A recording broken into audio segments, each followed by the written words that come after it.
Hi there, I am Kim Hazelton. I'm the founder of Sensible Brain Pediatric Therapy, and I am here to share information about the Safe and Sound protocol with you. I've spoken to so many families this week about it that I thought it would be a great idea to put it on video so everyone can know a little bit more about it. So the Safe and Sound protocol, otherwise known as the SSP, is a listening program that was developed by Stephen Porges and is provided through the Unite system. And it's an app, it's an online program, but you do have to have a certification to be able to use it. So you can't just access the app on your own. What it does is it uses any electronic device, a phone, an iPad, whatever you've got, that you can download the app. And then someone who is an authorized provider can authorize an account for you. What we do is we provide the treatment in our clinic.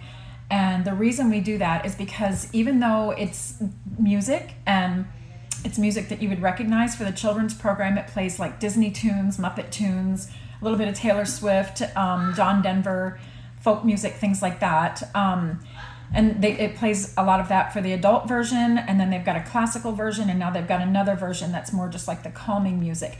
But what it's doing is this music has been modulated so that it exercises the inner ear muscles and reaches the brain and has an organizing, calming effect on it. But here's the thing, it doesn't always, your brain doesn't always respond that way. So you have to start very slowly with this program. And that's why we always start with it in the clinic, in sessions. And very often, depending on the level of stress, chronic stress that a child is experiencing, we might only start with 30 seconds. And I know that sounds ridiculously small for a time frame, but we see reactions sometimes within 30 seconds. So and the reactions can include extreme fatigue, crying, like a mania, a type of giggling that is hysterical and inappropriate, sleep disruptions, bowel and bladder control disruptions, anything. And very often these reactions will happen within 8 hours. So we may not see it in the clinic when we're working with the child, but the parents report it the next morning. I mean, we've gotten some of the most strangest responses to the introduction to the Safe and Sound protocol with these children that we're working with. And so we need to make sure that we are titrating it, that we're only introducing a little bit at a time so the brain can accept it and process it without that.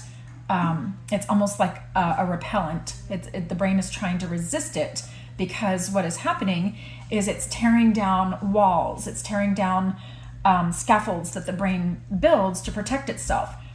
And the brain's desire is for self-preservation. So when we introduce this intervention and it starts to feel like those walls are being torn down, it wants to fight back. It wants to push back. So that's how we introduce the Safe and Sound protocol. Now, what does it look like when we're doing the Safe and Sound protocol intervention? It looks like wearing headphones. So you can wear pretty much any type of headphones. This is a headband headphone. This is just a little over-the-ear headphone. It can be listened to without headphones, but it's not quite as effective. The challenge with listening to it without headphones is the other people in the environment can hear it, and this music will affect anyone listening to it.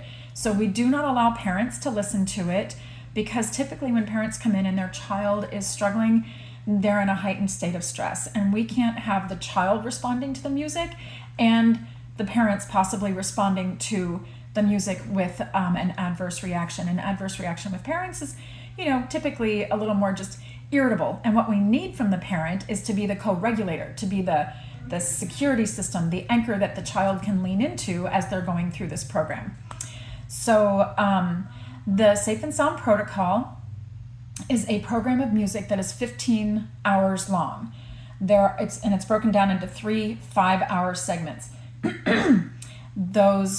All 5 of those segments, all 15 hours, do not need to be used. It's up to the therapist to determine where the child is going to fit best in the program. So there is a possibility that it can be done in less than 15 hours. It's very rare, and it's actually almost critical that we make sure we get the center 5 hours, the core 5 hours completed. Once you start the core 5 hours, you should not stop in the middle of it. You should do the whole thing.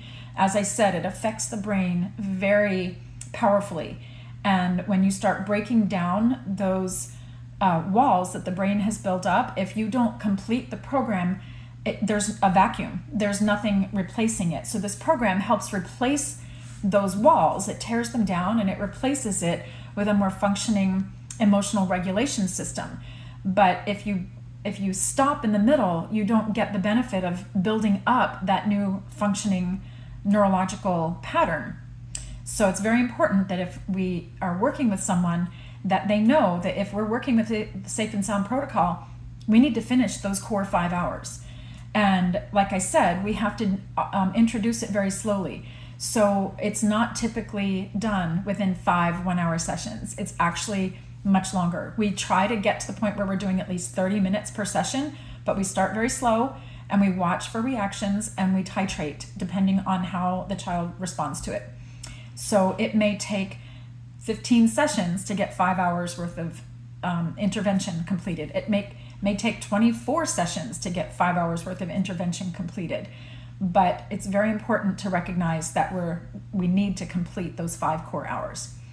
Okay, if you have any questions about the Safe and Sound protocol or the therapy that we can provide here at Sensable Brain Pediatric Therapy, please give us a call. The number is 813-803-3470. We are more than happy to talk to you and see if we can do something to help you.